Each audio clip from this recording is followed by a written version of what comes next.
හරි බොයිස්, ඉතින් අද අපි බලමු මෙන්න මේ වගේ ඉමේජයක් කොහොමද ChatGPT පාවිච්චි කරලා ලේසියෙන්ම හදාගන්න කියලා. ඔයාලා මේකෙදි මුලින්ම කරන්න ඕනේ අපේ වෙබ් බ්‍රවුසර් එක ඕපන් කරගෙන ChatGPT කියලා සර්ච් කරන්න ඕනේ. ඊට පස්සේ ඔයාලට තුන්වෙනි ලින්ක් එකෙන් ගිහිල්ලා GPT එකට යන්න පුළුවන්. එතින්දී ඔයාලා මුලින්ම ලොග් වෙලා නැත්නම් ඔයාලගේ ඊමේල් එක දීලා මේකට ලොග් වෙන්න පුළුවන්. හරි, ඊට පස්සේ අපිට ඕනේ ඉමේජ් එක මේකට අප්ලෝඩ් කරගන්න ඕනේ. ඒ අප්ලෝඩ් කරන්න මෙතන තියෙන ප්ලස් මාක් එක ක්ලික් කරපුවාම අප්ලෝඩ් ෆ්‍රොම් කම්පියුටර් කියලා එකක් එනවා.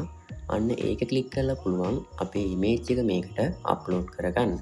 ඒ අප්ලෝඩ් කරගත්තට පස්සේ අපි මේකට ප්‍රොම්ප්ට් එකක් දෙන්න ඕනේ. ඒ දෙන ප්‍රොම්ප්ට් එක මම පල්ලෙහා කමෙන්ට් සෙක්ෂන් එකේ පින් කරලා දාලා තියන්නම්. ඉතින් ඔයාලට පුළුවන් ඒ ප්‍රොම්ප්ට් එක යූස් කරලා ඔයාලටත් ඔයාලගේම විදිහේ ඉමේජ් එකක් ජෙනරේට් කරගන්න. හරි, ඊට පස්සේ මේ ප්‍රොම්ප්ට් එකේ අපිට වෙනස් කරගන්න ඕන තැන් 6ක් තියෙනවා. ඒ තමා මෙතන 1 2 3 4 කියන තැනයි නේම් එකයි ඊට යටින් තියෙන පොඩි නේම් එකයි. දැන් මම මෙතන තෝරගෙන තියෙන රොනාල්ඩෝගේ එකක් හදන්න. ඒකින්ද මම දැන් මෙතන 1 2 3 4 කියන තැන් වලට පළවෙනි තැනට දෙන්නේ FIFA World Cup එකේ කප් එකේ අයිකන් එකකුත්, දෙවෙනි තැනට රොනාල්ඩෝගේ ටීම් එකේ අයිකන් එකයි, තුන්වෙනි තැනට YouTube ලෝගෝ එකේ අයිකන් එකයි, හතරවෙනි තැනට මම දෙන්නේ ෆුට්බෝල් එක අයිකන් එකයි.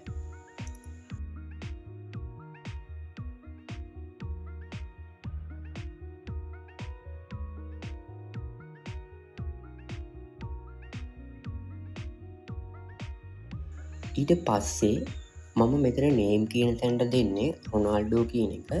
ඒ වගේම අනිත් තැනට දෙන්නේ ෆුට්බෝල් ප්ලේයර් කියන එක.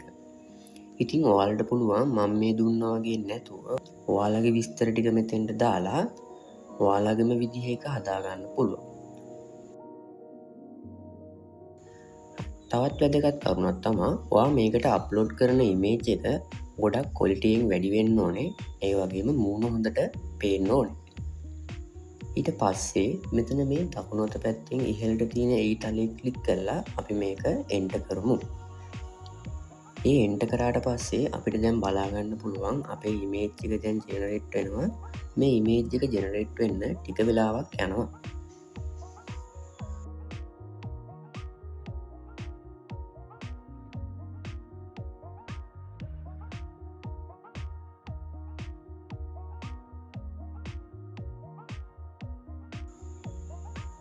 හරි, දැන් අපේ ඉමේජ් එක ජෙනරේට් වෙලා ඉවරයි. ඉතින් ඔයාලටත් බලා ගන්න පුළුවන් මම දුන්න විදිහටම කප් එකයි ලෝගෝ එකයි YouTube ලෝගෝ එකයි ෆුට්බෝලේ වෙන වෙනම තියෙනවා.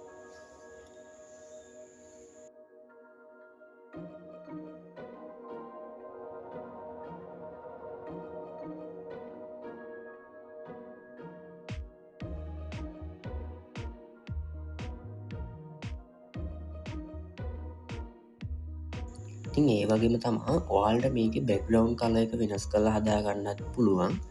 මේකේ දැන් තියෙන්නේ ඔරේන්ජ්. අපිට පුළුවන් මේක අපිට කැමති පාටකට හදාගන්න. ඒ කරන්න ඕනේ අපි දුන්න ප්‍රොම්ප්ට් එකේ තියෙනවා ඔරේන්ජ් කියලා තැන. අන්නේ ඔරේන්ජ් කියන තැනට ඔයා කැමති පාට ටයිප් කරලා ආයේ මේක එන්ටර් කරන්න ඕනේ. ඒ එන්ටර් කරාට පස්සේ පුළුවන් මේ ඉමේජ් එකම ආයේ ගන්න.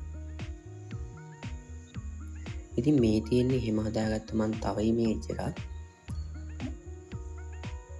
මම මේකට පාවිච්චි කරලා තියෙන්නේ වෙනම ඩීටේල්ස් ටිකක්. ඉතින් ඔයාලටත් පුළුවන් මෙන්න මේ වගේම ඉමේජ් එකක් ලේසියෙන්ම ChatGPT පාවිච්චි කරලා හදාගන්න. ඉතින් මේ වීඩියෝ එක හොඳයි කියලා හිතුණා නම් channel එක subscribe කරන්න, notification bell එකත් click කරලම තියාගන්න. අලුතෙන් වීඩියෝ එකක් දාපු ගමන් ඔයා ළඟටම ගෙන්න ගන්න.